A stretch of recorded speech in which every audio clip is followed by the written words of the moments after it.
O fortalecimento da agricultura familiar é fundamental para que a gente diminua os índices de fome. Lembra que eu falei para vocês que a fome é maior no campo, em números percentuais, do que na cidade? A gente tem uma das maiores concentrações de terra do mundo. Isso faz com que a qualidade do trabalho no campo seja muito ruim e essas famílias não tenham acesso à terra.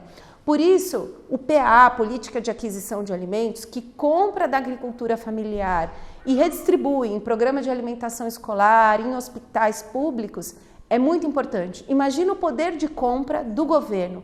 40 milhões de crianças comem o alimento da merenda escolar todos os dias. Imagina o que isso significa em termos de compra.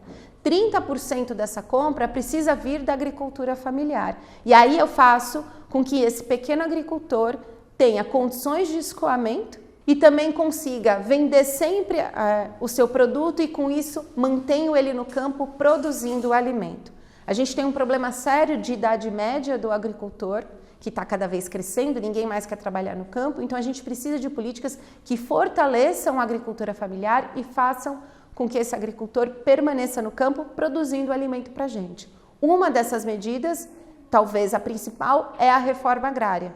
Quando a gente fala de reforma agrária, a gente acha que é uma coisa de outro mundo, mas países como Estados Unidos, Itália, França, vários países do mundo fizeram a reforma agrária. A gente tem esse dispositivo legal, que é basicamente dar terra para quem quer plantar, mas que não tem acesso à terra, desde que essa pessoa cumpra alguns pré-requisitos. E a gente dê para ela apoio técnico, incentivo com crédito e que ela possa plantar e devolver para a gente alimento saudável de uma forma também ambientalmente sustentável, que é um dos grandes problemas de hoje. Por isso, uma das medidas da sociedade civil em relação à manutenção do agricultor no campo é a CSA, Comunidade que Sustenta a Agricultura. Se você compra direto do produtor, você remunera melhor quem está no campo, paga mais barato, normalmente por um alimento mais saudável e mais fresco. Um assunto hoje que a gente tem debatido muito, não só em termos de políticas públicas, mas também em termos de consumo dentro de casa, para quem pode escolher o que vai consumir, então a gente não está falando de muita gente, é que hoje a gente não quer comer qualquer coisa. Quando o programa Fome Zero foi lançado lá em 2003, a mentalidade era: precisamos dar comida para todo mundo. As pessoas precisam fazer 3 refeições ao dia. Hoje não apenas isso. Quais alimentos alimentarão o mundo? Então a gente precisa também pensar na diminuição do consumo dos ultraprocessados, que já se comprovou que não são alimentos saudáveis, por exemplo, ultraprocessados na alimentação escolar. É um tema que a gente precisa falar.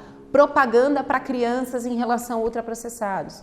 É outro problema que a gente tem que falar. Diminuição dos subsídios também é uma questão.